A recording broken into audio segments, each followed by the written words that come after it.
Welcome, everyone, to another episode of Disruption Drives. My next guest, Dr. Partha Goswami, is one of the leading technology strategists in the automotive industry.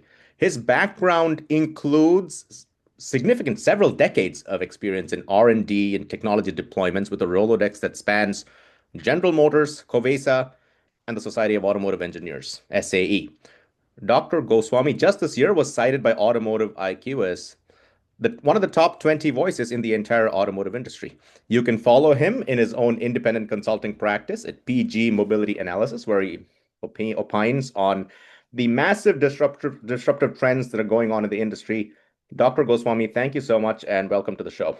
I know that we could talk about every topic, but I wanted to specifically talk today about treating the car as a device. And I know there's this terminology going around the world that's called connected car. Tell us a little bit about what does it mean for a car to be connected? In other words, and tell us a little bit about how did this concept start, and where are we today in this entire trajectory? Yeah. Okay. First of all, thank you. Thank you very much for inviting me to this discussion. I think these are all very good pertinent topics for the day.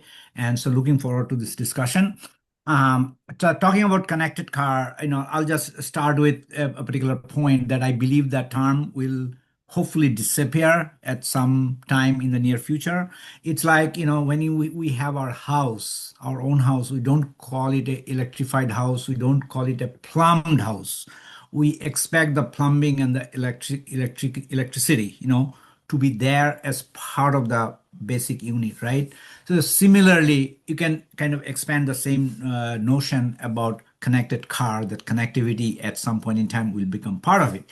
So the way connected car really became, first of all, if you're looking for the definition, the most let's say, accepted definition of connected car is really the cellular connectivity, the two-way connection between the car and the outside world, just like we have our phones, right?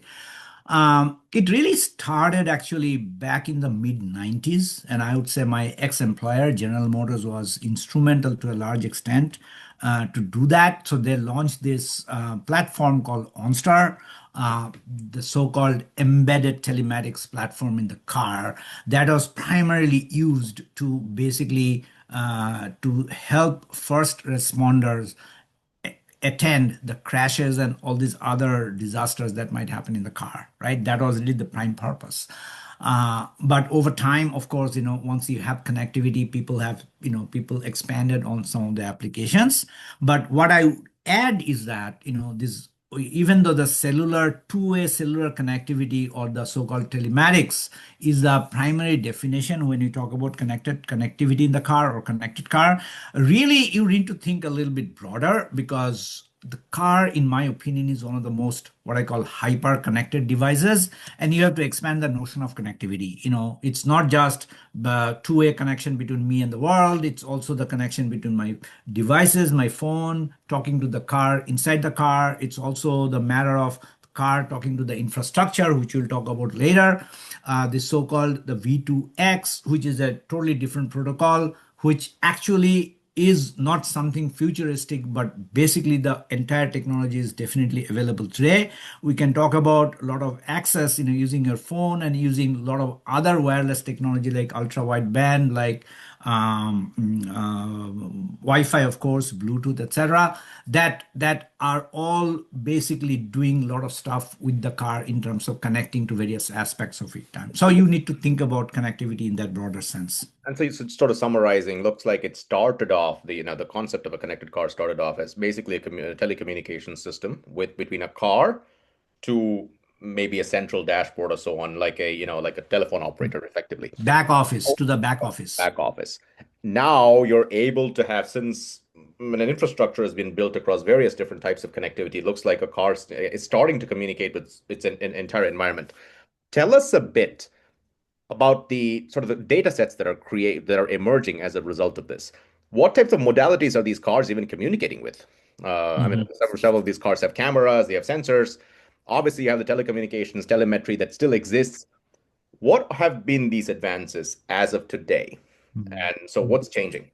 Okay, so I'll try to answer it in as comprehensively as I can. First of all, I'll start with the fact that the car was a hyper-connected device, but a kind of a second extension of that idea is existence of many sensors in the car.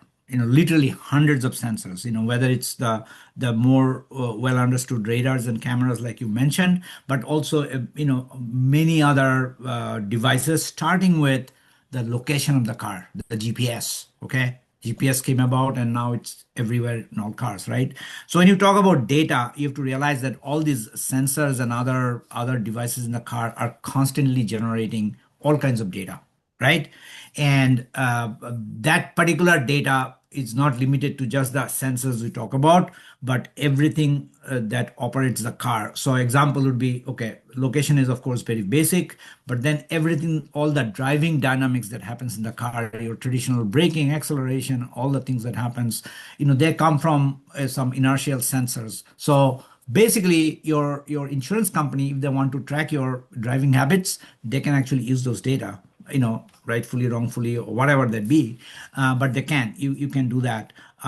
You can actually use this to understand the road conditions. Okay, so it's not just understanding the driver behavior or for insurance purposes. If you have these thousands of cars on the road and everybody reporting back, collecting, first of all, collecting, let's say the road condition, something, your car sleeps, okay, it collects that data and it sends it back. And now once you have it from across the entire city, you pretty much know what are the, let's say, the black ice or whatever, or the difficult patches on the road where there are potholes, where you actually have some Where there's shock traffic. events. Absolutely, where Yeah. there's traffic. So in theory, it's not actually in theory, it's also in practice today. You can report it to the back to the city, and the city can get a map of the Right. entire, thing. There's a company called Nira Dynamics, and that is just one of the companies. I have nothing to do with Nira Dynamics, but they like they're some of their peers. They collect those information, they kind of aggregate it, they do the analytics on it, and then share it with whoever their clients are, right? Basically, to give that entire road information across a particular city, part of a city, etc.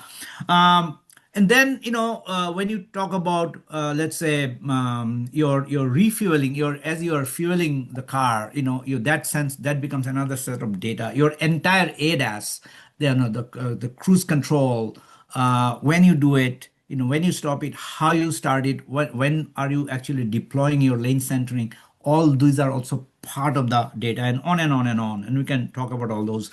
For autonomous car, which is more of a futuristic thing, not quite, it's already there, but at least not in commercialization sense. There are plenty of other areas that just explode when you talk about data, including the idea of remote operation, or this teleoperation or telepiloting, where you have to move the car remotely because it got stuck or it needs guidance, whatever that be. In that case, that you have to use the whole plethora of information that's coming to the car, and you have to kind of use that for whatever purpose you need to move the car safely. There are so many different vectors we could take this, but I want to start with maybe one of the top-down approaches of, let's just take business, right? So you Mhm. historically, car was an iron and steel chunk of metal, a ton of metal that carried maybe two people, one person mostly. Mhm. Now we're moving basically to a device that is mostly technology, mostly software, in fact, and platforms, in fact. What do you think are, or maybe this may be a little bit of spitballing, but what are some of those business models that are emerging? We've already started seeing Tesla essentially having a software update in a car and charging you for that. But is this car going to basically become a closed loop system, basically like a phone? And or what else? Because a car is significantly bigger than anything a phone can ever do. Yeah, so let me start with the disclaimer, because by mentioning phone, you kind of touched a chord here. Uh, the car, the lot of consumers, when they started asking for this kind of services that you are referring to, there was this metaphor, smartphone on wheels. I want my car to be a smartphone on wheels.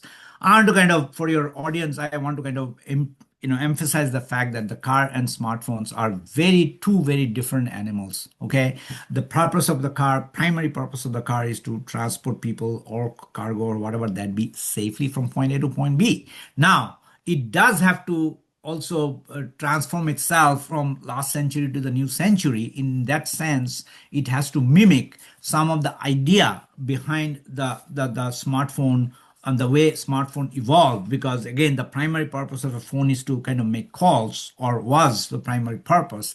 But what it has become is become a platform for zillion other services that we need in our life, right? So similarly, the car is basically transforming into that notion of a platform where you could actually, do a lot more than just transferring people. So that kind of is given. Now with that, uh, our business model has to change. The way we think about the car. First of all, is it a kind of a piece of, like you said, a sheet metal that I sell and forget about it? No. It now the idea is that I have to make sure the vehicle continues to get upgraded, refreshed, and not just the static, the brick and mortar uh, machine that I bought 10 years back and nothing has changed in it. So that notion has to change. And there are things like over the air update. Certainly, I would say, led by Tesla, that we have seen become a part of Tesla's core attraction.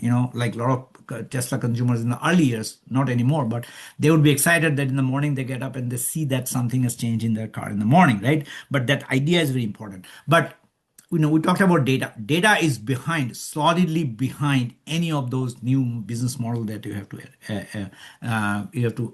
adopt to kind of go into that. I think the car industry is still in the mid, or I'd say early phase of understanding what to do with the data that they have access to, all the things we just mentioned, from their sensors, and kind of combine and kind of aggregate that into a meaningful analytics or whatever that be, that can be transformed into a business model eventually for the right kind of revenue. I would say that despite all the things we hear, the car industry is still in the early phase of doing that. We are seeing some, basic early phases of that. And I would say that uh, changing the ownership model, for example, okay, the car not necessarily something you just buy or lease. Okay, you can actually use it as a subscription, for example, right? Or a one-stop shop payment where you don't have to worry about anything. You buy the car, you don't worry about its maintenance, you don't worry about all these other peripheral expenses like insurance and whatever that be. It's all taken care of. You pay once, and the whoever is the provider provides that, right? That thing has been tried. I think it still hasn't succeeded to the extent that the car companies would like to. Volvo actually introduced that one-stop shop model. Zipcar, where I worked at, sort of similar concept, right? You have access. Correct, Yeah, correct, absolutely. correct. The thing is, the reason it didn't work is not because it's not supposed to work, but because there are all these pieces that have to be integrated together in a fashion where you can actually make money and not lose, and that needs some thinking. Let me Yeah, give you you, have a question? having worked at Zipcar, I do want to dive deep a bit on that, right? Because one of Okay. the reasons, again, Zipcar is, of course, one specific example, and you could argue that it's a nascent example of the trend that you are describing, which is that a car becomes uh, basically a subscription type service where a car Mm. OEM is As able. an example, Exactly, it's as an an example example of potential different types of businesses you can have around where car ownership. and it makes a lot of sense because the car owner or car maker effectively takes on the liability of ensuring that the car is always ready to use in on the road anytime, but of course in exchange for a lifetime value type monetization. But one of the challenges, of course, at Zipcar was not so much. Zipcar, of course, is one of the pioneers, if you think about it. It's early for its game. But one of the challenges is operationally running basically what is the fleet, both the fleet operations and the fact that it's fundamentally constrained by the inability to actually buy that many cars and scale it so much. And so that's one of the challenges. Because at Mm. the end of the day, if a cell phone, it's a small instrument, and software can be cut and paste infinite times. But a car, on the other hand, is still needs iron and steel, um, often hundreds of thousands, millions of dollars worth of early upfront investment, regardless of the software around it. Mm. Is Mm. that foundationally going to change necessarily? Because, or and this is relating a little bit to what are we seeing in the manufacturing industry as a whole? Are we fundamentally seeing that the car is going to become a piece of software? I personally don't think so, Yeah. because thinking about car as a software centric device is okay, but it doesn't mean it's a piece of software, because it's just the complexity of putting this machine together. And I'm Exactly. not saying car is the ultimate super complex thing. There are, aircraft and spaceships that are far more complex in some sense. But when you're comparing with all the devices that you have, your phone or your thermostat, all that, it's really thousandfold more complex. And where actually the physical entity is as important at the as the software side of it. The point here is that the way you serve or you create the various functions and services and how you actually refresh them over time, that's got to change in terms of evolving to a different paradigm where you are designing the system as a this service oriented architecture where every Right. function in the car is actually you have the software based control. I give a very small example, okay, where the just to clarify that mindset. Headlight, take as a headlight as an example, okay. You turn it on and off, as simple as that. And the old school, the headlight was basically a bulb and nothing more. You just turn it on and off, right? And but then came the LED, and the LEDs are why they are different is not because it's a different lighting technology, but because it's software driven. It's programmable. You can add thousand pieces of LEDs in one lighting unit, and then you can control each of them separately, potentially, right? So and that has opened up the doors to Yeah. so many different innovation in lighting, headlight, tail lights, interior lights, whatever, right? Because everything becomes, after all, controlled by software. So I Right. think the power, that particular power, is really behind this desire to change the basic paradigm, but not replacing the underlying importance of the brick and mortar structure of the vehicle or Got it. everything that goes into it, right? So it's both. It's not one or the other. But I would like to say one thing. I don't want to kind of forget that because again, my ex employer, GM, actually, and again, GM is an old school company, and people have different notions about that. But in these particular areas, as in many other areas, they have been pioneers. Okay, and the example is I mentioned OnStar. So OnStar really was the first, one of the earlier, let's say, data-based business models for the car. Given that it was essentially is offering the consumers some sort of a, let's say, insurance. So if your car gets into an accident, you have a peace of mind because all the authorities and security and first responders in the hospitals, they will all come together and help you out. So that very basic safety and security becomes the first important business model.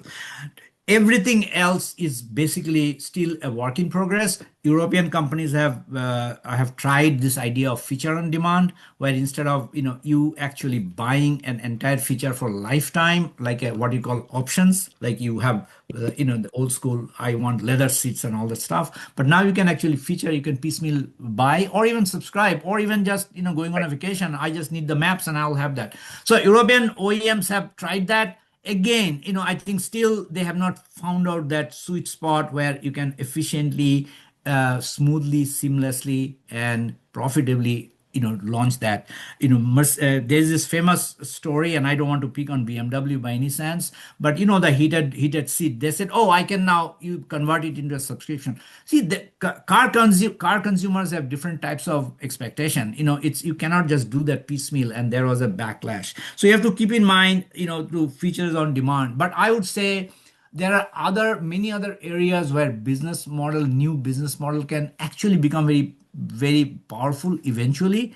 We are just seeing experiments at this point, things like e-commerce from the car. A simple example that actually are offered by some car companies is your automatic payment of your gas station pumping. Again, we are going to an electric car, so now we should talk about recharging. So whether it's refueling or recharging, you basically drive at the station and the car automatically recognizes whichever is the nearest refueling or recharging station, and you kind of make the connection, and it charges you automatically and you drive away. As simple as that.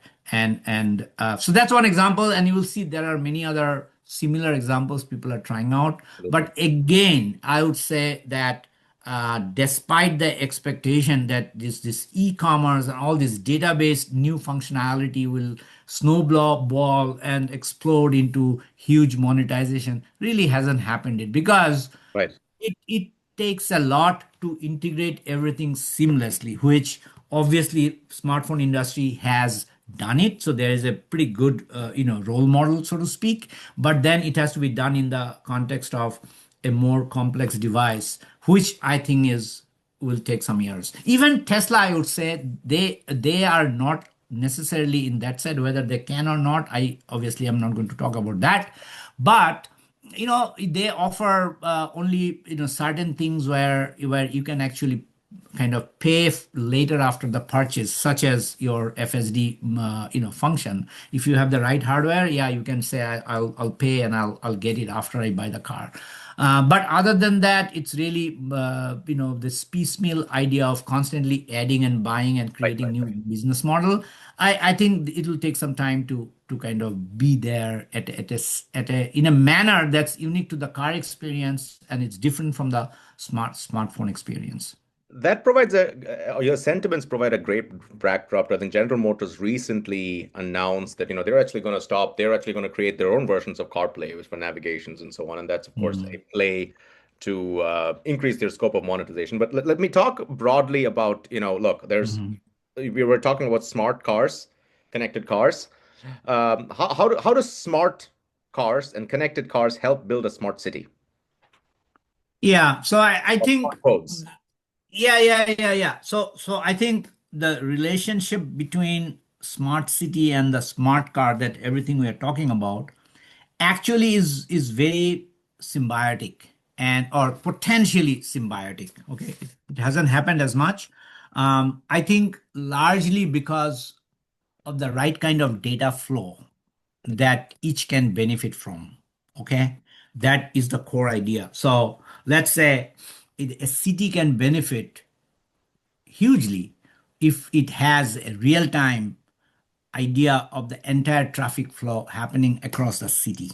Okay, now if we can actually collect, if every car was, in theory, every car on the road, or at least a large percentage of the car on the road, are connected car and are kind of set up to share their data, their whatever they're creating in terms of their understanding of the local traffic situation, and share that with the city gets a instant feed of the traffic situations, and they can do whatever they need to do to manage the traffic flow, to redirect it, whatever, right? One of the example of that is one of the, actually a very immediate and real example, this is not even a futuristic, is how I can prioritize my traffic light Yeah. timing based on whatever traffic I'm getting, how I can, for example, prioritize. And actually, I work with a small company in California called Connected Signals.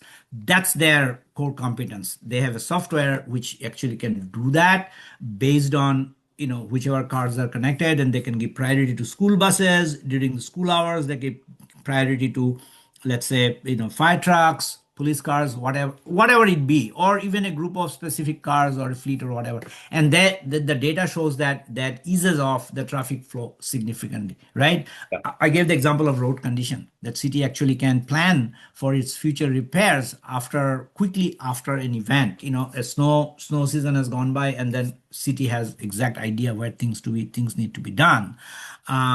V2X, vehicle to, let's say, anything connectivity, where, and this is also a technology that's there. It has not been it has not proliferated for reasons that are not technical. Okay, but essentially the car talks to all the infrastructure, the traffic lights included, but everything else, and based on that, they can talk to each other and then actually create a safer environment. So the things that I don't see, I'm at a crossroad, I'm at an intersection, there are things coming in, nobody's there, but I see Right. something is coming at a very high speed, I'm going there, I don't see it. Well, either the system or that particular vehicle can directly inform me that I'm coming, make sure you are aware of that, right? So that's one example of safety within the city based on these technologies. Toll integration is another, Yeah. simplifying the toll integration, which is actually a big deal pretty much in every city of US and also beyond US.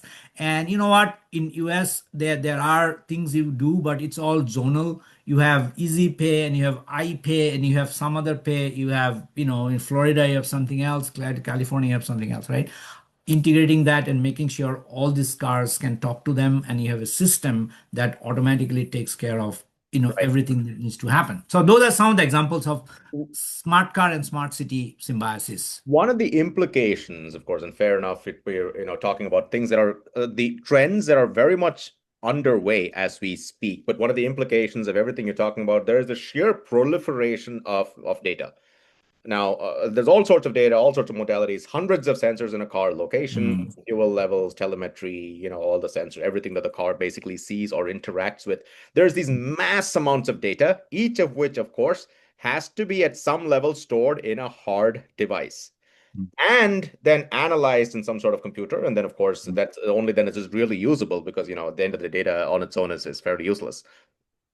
And there's this concept of data offloads where cars periodically offload all this data they've collected into hard drives and then computational. And of course, we are parallelly seeing significant improvements in computational power. Of course, an entire industry on artificial intelligence and data centers is going on. But tell me about,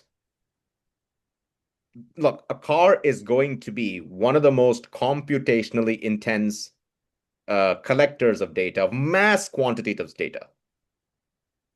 How are these constraints going to be overcome? Or is that going to remain a constraint for the foreseeable future? In that case, you can collect all the data you want, but it's not going to be usable because you just don't have the hardware space to. Mm. And it's also a problem for fueling because that compute pulls from the fuel. Other than battery just running the car, you're instead using that fuel to collect all the data. Yeah. So there are multiple facets of this question. Okay, when it comes to data, using the data and creating value out of it, that those three things. There are physical aspects of managing the data flow, and the one that you were touching on. There are also other things about let's say the privacy of it. Okay, I want to kind of I know that's not the question you asked, but I want to make sure I put So it it's a kind of. valid question. It's a valid. Yeah, I want to put it front and Yeah, center yeah, yeah. before even going into your core question. So that you have to remember that the privacy is very very germane to this entire set of things, entire set of the services and the benefits we are talking about. And honestly, the car industry, even though everybody kind of agrees that we have to have data privacy, I think a comprehensive understanding, acknowledgement, and management of that question kind of deserves some additional work. Let me put it that way, right? So, and without going into some recent incidents of, or rather, not recent, frequent incidents of data leak that a lot of car companies have suffered. Some of them are sort of based on their own kind of that's their own doing, and some of them are more incidental, right? But the bottom line is, so that has to be factored in, you know um, all the way end to end, right? So having said that, the next question comes is what you just said. Hey, so much of data being data being generated. How do you handle it? How do you transfer it? How do you store it? What really is the best way to do it? First of all, we have to. There are two parts of the equation. So I just want to kind of state that first, which is there's an onboard side of the equation. There is a cloud side of the equation. So things that you can do within the car, okay, because you are increasingly having better compute processing power within the car. So what you can do inside the car and what you can actually where you actually need to take it out, those are again two aspects that the car company has to whoever car company or the company in charge of making this happen, they have to think through very hard. And where you can get by without moving the data, then your entire premise is not relevant anymore. But then when you kind of want to take it outside, then you have to figure out, do I do it on a non-stop basis to the cloud? Because I have that telematics capability to kind of flow data out in and out. There comes the question of how do you do it? So, for example, okay, let's just talk about a very simple basic data, which is your location. Okay, a basic XY, lat long coordinate, right? That's probably few kilobits of data. Okay, very simple, basic. So you can say, oh, you know what? I can just afford to transfer it to the back office round the clock. What's the problem? Right. The thing is, everything snowballs very quickly. So if I have millions of cars doing that. Very soon I'll have exabits of data that I have to transfer. Okay. So Probably with the same cloud provider as well, collecting all this data that are, basically repeating each other. that's true too. That's true too. But just within the context of a single car maker Right. trying to do this, right? So, depending on what your purpose is, you may have to kind of think hard about that too. Even if it is a small piece of data, you still have to think about that very carefully. That's the point I'm trying to make. Yeah. And maybe you have to figure out, hey, I don't need this constant data transfer. Maybe I need at a certain frequency only, so that my kilobits may transfer to gigabit, and but that's about it. Okay, so there is kind of a decision to be made around that, and then there is decision around the other extreme. I'm just talking of two bookends, right? The other extreme might be I have to do a over there update. Okay, and sometimes the over there update can take gigabits, and typically 3 4, if you look at, if you just Google or go to Tesla's website, and somewhere they will give some idea, they will have some idea about, hey, how much data this particular update need, and you will see that it varies from maybe under a gigabit to several gigabits, maybe 4 gigabits or something like that. So now then question is, if I have X million car to take care of, how many times can I do all that, right? So those are the considerations you have to think about too, as part of this broader question of how do I offload the data. And then you have to figure out that I probably don't need to transfer data as it happens, okay, but I can wait. Okay, an example might be your and something, again it's slightly different, but the one that's instantly coming to my mind is, let's say the car catches a scene of an accident, okay, and then Yeah. it captures a whatever 30-second video. That's a lot of data, by the way. But you don't send it immediately. You store it, maybe you transfer it, and some of the data might be at, say, consumer's disposal. Maybe consumer wants to talk with the car OEM, and he or she, we can download that in a USB, or if the mechanics exists, like Tesla for example allows that kind of mechanics to kind of transfer some of their Right. capture, right? So depending on the specific use case, you might think about, do I need this to transfer immediately, or it can be at consumer's discretion, or it can be at OEM's discretion. Can I do it? Do I need my onboard cellular connectivity to do that, or I can wait till I get a Wi-Fi access to do that? So those are the things you have to do. And the same thing is apply for, let's say, machine learning, which maybe not many car companies are doing yet. You can apply the same requirements in terms of data offload, and kind of making a decision between onboard and cloud, as to what extent you want to do and when. And a lot of thinking has to go into that. I don't think there is a clear one piece answer. Absolutely. And that's well, as with any intelligent conversations, we are left with more questions than we got, but also got very profound answers from Dr. Partha Goswami. And if I were to summarize, we're very much at the early nascent stages of the car, very much as a telecommunications device originally, to now communicating with basically anything. Data has become the fuel. We're in very early stages as well of monetizing that data.